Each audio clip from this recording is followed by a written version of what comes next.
Hello अस्सलाम वालेकुम viewers. आज मैं बना रही हूँ होममेड देसी घी, जो आप घर में मज़ेदार देसी घी और खुशबू वाला बना सकते हैं। किस तरीक़े से वो मैं आज आपके साथ शेयर कर रही हूँ कि मैं किस तरीक़े से घर में देसी घी बनाती हूँ।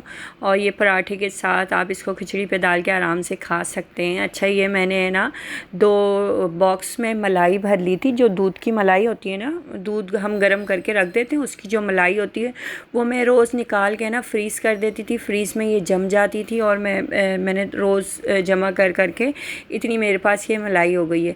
तो इसका मैं देसी घी निकालूंगी इस तरीक़े से हम इसको किसी पैन में या कढ़ाई में डाल लेंगे। साफ़ सुथरी कढ़ाई हो उसके अंदर डाल लेंगे, या आप पैन भी ले सकते हैं, किसी पैन के अंदर डाल देंगे।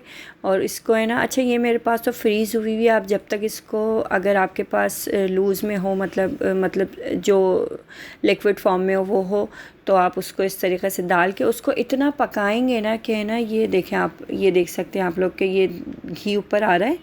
ये देख सकते हैं आप लोग, ये आराम बिल्कुल लो फ्लेम पे इसको रखना है। इसको हाई नहीं करना। अगर थोड़ा सा भी हाई करेंगे तो ये नीचे से लगने लग जाएगी, तो लगने लग जाएगा घी। तो देख सकते हैं आप लोग है ना, ये किस तरीक़े से मेरे ये तकरीबन ये मतलब मेल्ट हो चुकी है और ये घी भी मेरा ऊपर आ रहा है।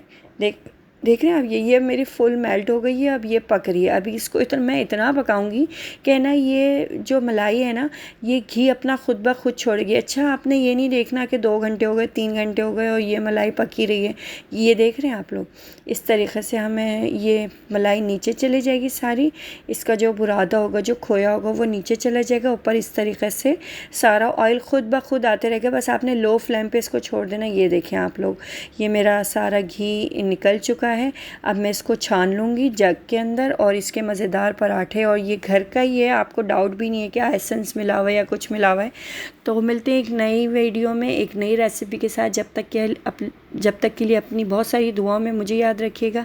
अल्लाह हाफ़िज़।